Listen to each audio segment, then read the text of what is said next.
Bonjour, eh bien aujourd'hui on va sortir un petit peu du cadre de cette chaîne dans le sens où je ne vais pas vous parler d'une maladie mais d'autre chose.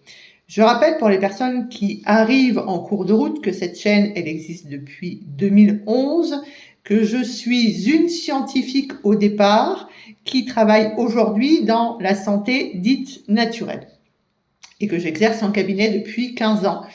Ça évitera aux trolls de venir m'empapaouter, même si je ne leur donne pas d'importance.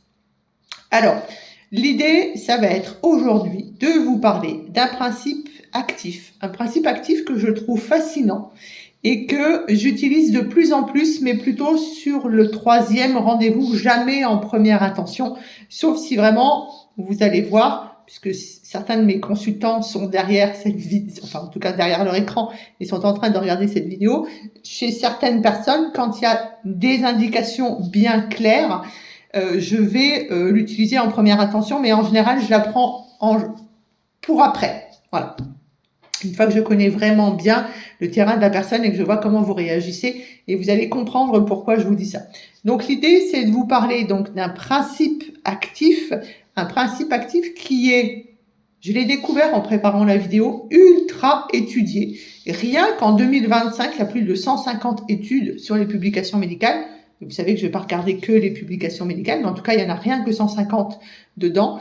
Et des publications médicales, c'est là où c'est très intéressant, qui viennent, et c'est là où j'ai été épatée, même de pays en guerre, c'est-à-dire l'Ukraine, l'Iran, qu'est-ce que j'avais encore comme autre pays qui était aussi en guerre? Des pays il y a toujours de la recherche, il y a toujours des publications, alors que les pauvres, ils sont sous les bombes. Moi, je trouve ça juste bluffant. Il y a énormément de publications en Chine, vous allez comprendre pourquoi. Entre guillemets, parce que ils sont très scientifiques. Et puis deux, en Chine, on est dans la prévention à fond les ballons. La médecine chinoise, c'est avant tout de la prévention. Mais il y a beaucoup aussi d'études américaines, etc., etc. En tout cas, c'est quelque chose qui est ultra étudié. C'est quelque chose que moi, je trouve fascinant. C'est vraiment... déjà, c'est quelque chose qu'on connaît mal. C'est-à-dire que quand je vais vous dire le nom, vous allez me dire « Ah oui !» et on pense en général à une plante. Mais c'est pas du tout une plante. Donc, je vais vous parler aujourd'hui de la berbérine. La berbérine, c'est quelque chose qui est ultra ancien, qu'on utilise depuis une éternité. Et c'est quelque chose qu'on doit utiliser, attention, dans le cadre de la prévention. Donc, complètement la médecine chinoise, complètement la naturopathie, dans un cadre de complémentarité, toujours avec le médecin, parce que vous allez voir qu'il y a des risques par rapport à l'utilité de ce principe actif, et toujours dans quelque chose d'encadré, dans quelque chose d'ultra personnalisé. Alors, on va parler de berbérine. La berbérine, c'est pas une mode, même si on en parle énormément aujourd'hui, c'est absolument pas une mode. C'est une molécule qui est ultra étudiée et qui est très ancienne, puisque depuis des siècles en médecine chinoise, on l'utilise. En tout cas, on utilise ce principe actif. Vous avez bien compris que c'est pas une plante, c'est un principe actif. Donc, c'est un alcaloïde isoquinoléique. Donc ça, c'est un gros mot, c'est pour vous montrer que, voilà, j'ai fait un petit peu de biochimie quand j'étais jeune, très jeune à la fac. Et c'est un principe actif qui va se retrouver dans plusieurs plantes. Alors, en France, celle qu'on connaît le mieux, c'est la fameuse Berberis vulgaris. Alors, je sais pas si vous savez, mais en phytothérapie, on essaye de donner les noms en latin, c'est le langage universel des plantes. Donc, Berberis vulgaris, c'est celle qu'on voit appelée épine vinette. Ok, voilà, ça c'est plutôt en France. Mais on a aussi Berberis aristata, je vais y arriver, Coptis chinensis, donc ça doit vous parler aussi, quelque chose qu'on trouve plutôt en Asie. On a Hydrastis canadensis, je vais y arriver, et Philodendron amurans.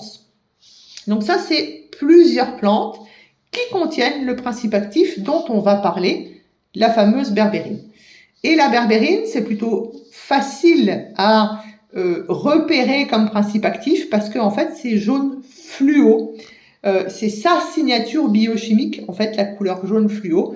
Et entre guillemets, ce que notre prof disait à l'époque, c'est quand une molécule est jaune fluo, en général, c'est rarement anodin. Et vous allez voir qu'en fait, ce principe actif qui est très, très étudié, il a une multitude de possibilités d'action.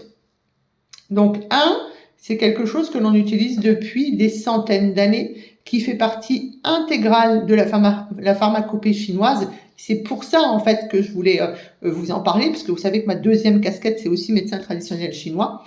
Et donc, en fait, ce qui est intéressant dans ce principe actif, c'est qu'en fait, la science moderne, on va en parler, est venue confirmer, en fait, et parfois même expliquer ce que l'usage, on va dire, traditionnel observait déjà. Donc en gros, on est parti de ce qu'on faisait en médecine traditionnelle chinoise et on continue d'étudier dedans et donc on mélange en fait, et c'est ça que j'aime beaucoup moi dans ma profession et ce que j'essaye d'amener à l'autre, c'est l'idée qu'on peut mélanger du scientifique, du traditionnel, de l'expérience de terrain. C'est pas parce que votre mandarin vous a dit un truc que ça va se passer comme ça, et d'ailleurs souvent ça se passe pas comme ça. Donc beaucoup d'études, des études qu'on appelle in vitro, qu'elles soient aussi bien sur l'animal que des études cliniques, beaucoup de méta-analyses. En tout cas, c'est un principe actif qui fait parler, qui fait faire des études. Donc, on ne part pas dans la New Age et un truc entre guillemets qu'on connaît pas et où on raconte n'importe quoi et on ferait juste un effet de mode. Ok ? Je n'arrive absolument pas à me passer de mes mains. J'essaye de les tenir devant, mais c'est compliqué. Alors, quelles sont les actions, on va dire, les plus connues de la berbérine? La première, la toute première, celle pour laquelle on pourrait dire qu'on a envie de la donner à tout le monde, c'est un très, très grand anti-inflammatoire. La famille des alcaloïdes, en général, sont des anti-inflammatoires. Comment elle va gérer l'inflammation? Elle va moduler. C'est ça qui est intéressant parce que ça veut dire qu'on peut l'utiliser dans les maladies auto-immunes. Vous savez que dans les maladies auto-immunes, il faut surtout pas les booster le système immunitaire. Eh bien, la berbérine, c'est un anti-inflammatoire qui va moduler et qui va moduler, entre guillemets, quasiment toutes les cytokines. Donc, cellules qui bougent. Donc, c'est une information, ok? L'inflammation entre cellules. Donc, les cytokines, en fait, pro-inflammatoires. Alors, la plus étudiée, c'est l'interleukine 6, ok? Inter, entre, leukine, leuk, c'est les globules blancs, kin, c'est bouger, ok? Découpez les mots quand vous savez pas ce que ça veut dire. Donc, l'interleukine 6, bien sûr, mais tout ce qui est NF-kappa B, tout ce qui est TNF-alpha, par exemple, eh bien, ça va aller travailler dessus. Donc, quand on sait que l'inflammation, c'est la base quasiment de toutes les maladies de civilisation, on se dit qu'on devrait donner de la berbérine à tout le monde. Donc, inflammation chronique de bas grade, terrain métabolique, terrain digestif, terrain articulaire, boum. En gros, on devrait la donner à tout le monde. Okay, mais vous allez voir que ça ne va pas être si simple que ça. Deuxième, on va dire, rôle important, c'est une très grande antioxydante. Elle va réduire le stress oxydatif au niveau de la cellule. Ça, c'est intéressant parce que, notamment, elle va aussi protéger la mitochondrie. Notre mitochondrie, donc ce petit organite qu'on a par milliers dans certaines cellules, notamment dans le foie, mais aussi là-haut, quand ça travaille, donc quand ça nous fabrique de l'ATP, entre autres, mais ça fait bien plus de choses que ça, ça prend des nutriments, ça prend de l'oxygène, ça va nous donner de l'ATP, du CO2 qu'on sort par la respiration, de l'eau qu'on sort par les reins, et ça donne forcément des radicaux libres. En gros, de la rouille, de l'oxydation. Peut-être qu'un jour on fera un cours de chimie, mais de toute façon je dois et je ferai une vidéo sur les antioxydants, donc peut-être qu'on en parlera un petit peu plus. En tout cas, le travail normal de notre corps, notamment le travail des mitochondries, donne de l'oxydation. Eh bien, la berbérine, en travaillant sur la mitochondrie et en travaillant sur le stress oxydant, elle va merveilleusement bien nous aider. Donc, anti-inflammatoire, antioxydant. Là où on commence un peu à l'utiliser de manière différente, c'est parce qu'en fait, elle est antimicrobienne. Okay, Elle va travailler aussi bien, je n'ai pas dit antibactérienne, hein, j'ai dit antimicrobienne, ok? Donc ça veut dire qu'elle travaille aussi bien sur les bactéries, elle est antifongique, donc elle travaille sur les champignons, elle est antiparasitaire. Donc là aussi on se dit, mais est-ce que je pourrais pas l'utiliser dedans? Mais je vais l'utiliser chez tout le monde aussi, dans les dysbioses, dans les SIBO, dans les diarrhées infectieuses notamment, dans tous les pays, entre guillemets, du Maghreb, par exemple, mais aussi en Afrique. On l'utilise, et on l'utilise aussi d'ailleurs dans le paludisme, on l'utilise dans toutes les diarrhées infectieuses. Vous faites une gastro-entérite, vous faites une diarrhée qui dure pendant un petit moment, eh ben, on va utiliser la berbérine, ce principe actif qu'on a dans plusieurs plantes. Et d'ailleurs, l'épine vinette, si vous regardez, je ne vais pas dire dans les buissons, mais en tout cas, c'est quelque chose qui pousse très bien en France et qu'on peut trouver très facilement. N'allez pas me cueillir n'importe quoi si vous ne savez pas, hein, on est d'accord? Et puis, la berbérine, on va utiliser aussi bien la tige que l'écorce, que les racines, que les feuilles, etc., etc. Mais donc, on va faire un traitement différent et franchement, c'est ultra, ultra amer. Donc, vraiment, vaut mieux les prendre en gélule. Par contre, sans absolument vouloir être désagréable, hein, mais quand vous êtes au milieu, entre guillemets, je vais pas dire du Sahara parce que c'est pas possible, mais en tout cas dans un endroit où il n'y a pas de gélule et que le mec qui vient avec une tisane d'alcaloïdes, vous allez le prendre parce que ça va vraiment vous faire du bien en fait. Hein. Okay. Et puis, on peut l'utiliser aussi sur les SIBO quand on va être dans l'idée de faire le nettoyage avant de réensemencer. Là où j'ai envie de dire, elle est presque la plus connue et là où elle va justement amener les trolls et puis le monde allopathique, c'est dans l'idée de la gestion du métabolisme. C'est vraiment un gros pilier de cette molécule-là parce qu'elle va être active sur la glycémie, notamment sur, j'ai envie de dire, en jouant sur la sensibilité à l'insuline. Donc, on l'utilise beaucoup, beaucoup, beaucoup dans le diabète de type 2. Et on devrait même l'utiliser avant. Vous vous souvenez que je vous parle de prévention et s'il y a une plante qu'on devrait utiliser en prévention, c'est la berbérine. Vous vous souvenez que le diabète de type 2, c'est un peu comme beaucoup de maladies dont je vous ai parlé récemment. C'est quelque chose qui s'installe de manière insidieuse, de manière silencieuse et qui commence, entre guillemets, par de la résistance à l'insuline. Et aujourd'hui, on va avoir de plus en plus de difficultés à découvrir ce diabète de type 2 parce que les hautes autorités de santé ont décidé que l'hémoglobine glyquée ne serait plus remboursée, sauf si vous êtes diabétique.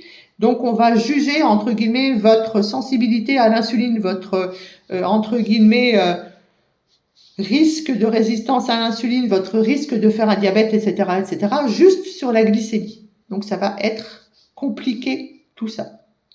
Bon, après, il y a d'autres signes qui disent qu'on est en résistance à l'insuline, bien sûr. Et dans l'idée de berbérine et métabolisme, donc glycémie, sensibilité à l'insuline, donc résistance à l'insuline, prévention sur le diabète de type 2, etc., etc., elle va travailler aussi sur une enzyme qui est clé dans le métabolisme énergétique, qui est la fameuse AMPK. Alors, il arrive que l'on compare ce principe actif, cette molécule, la berbérine, à la metformine. Attention, c'est pas la même chose, c'est pas le même cadre, ok? On a un principe actif naturel issu de la plante et de l'autre côté, on a un médicament bien encadré qui doit être prescrit. Donc, dans le côté berbérine et métabolisme, on va se dire syndrome métabolique, parfait. Résistance à l'insuline, parfait. Prise de poids abdominale, parfait. Ok.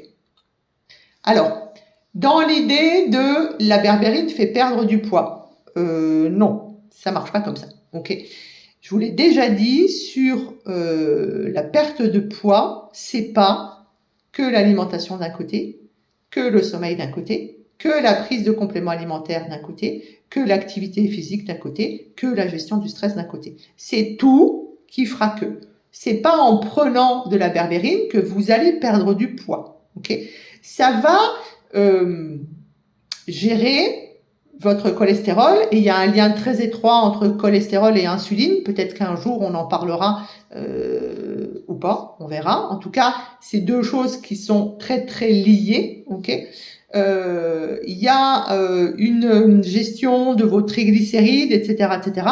Mais c'est pas un principe actif qui va faire fondre votre graisse. Hein, ok, ça marche pas comme ça. Et pourtant, malheureusement, aujourd'hui encore, dans les fameuses pilules magiques, parce qu'il y a encore des gens qui pensent qu'il y a des pilules magiques pour perdre du poids, on met de la berbérine dedans, et c'est là en fait qu'on a la mauvaise presse de la berbérine, alors que c'est une plante, enfin pas une plante, pardon, un principe actif qui existe dans les plantes depuis la nuit des temps et qu'on utilise depuis très très très longtemps.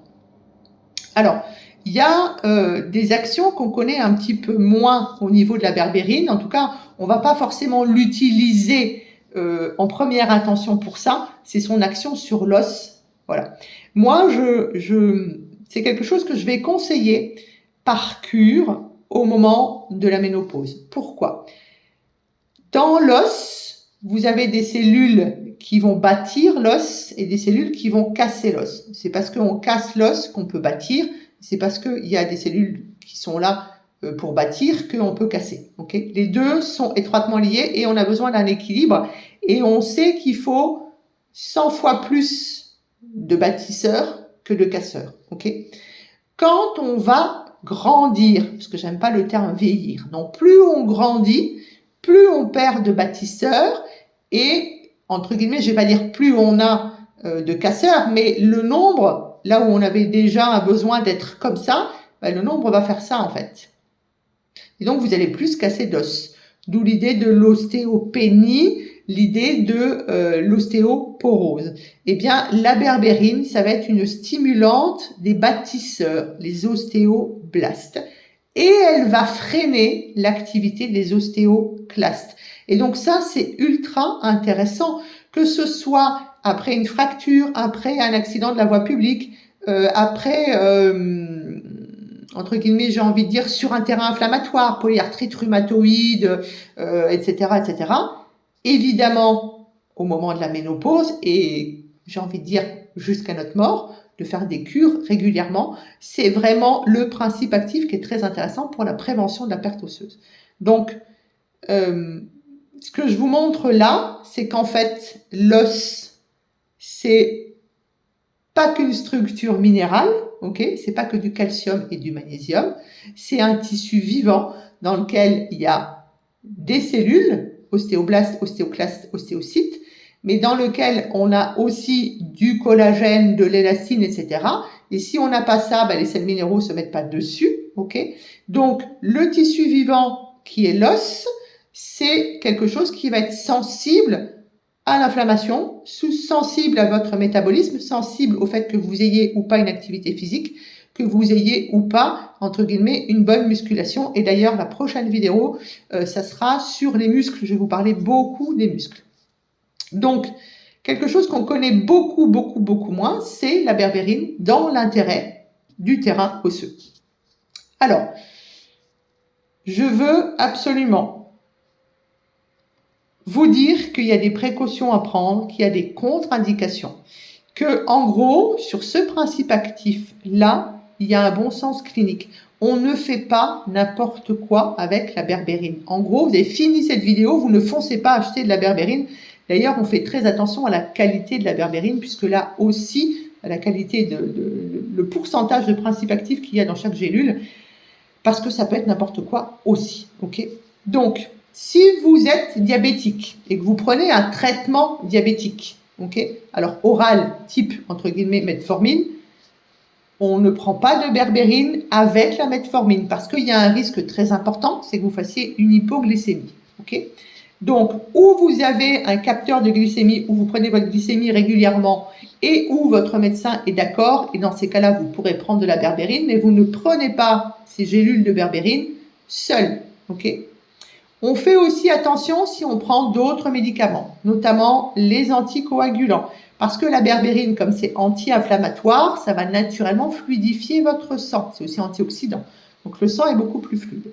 On fait attention si on prend des statines. Donc les statines, c'est le truc pour le cholestérol.